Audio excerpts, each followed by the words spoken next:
Kaboom. Let's see this?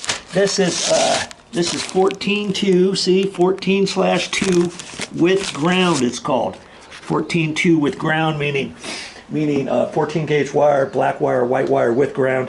And there's a copper bare copper wire in this. See this was a 200.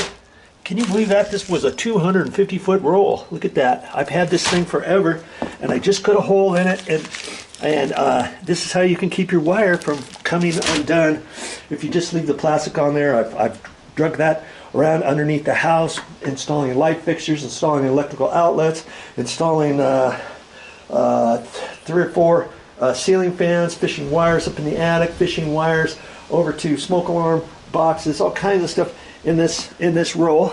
And I still got quite a bit in here. See there?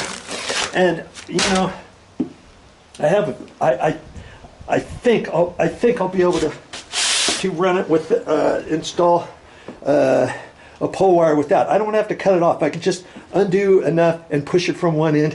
And like I say, it's only maybe 10 feet or so before I break out my steel tape, my fish tape.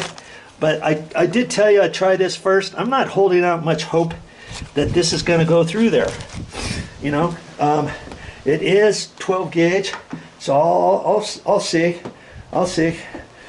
And I'm gonna be pulling that out of this roll anyways, because once I get the wire through there, then I'll use the wire as a pull wire, attach the landscape wire to it, pull it through that pipe. Okay, easy. You can do it.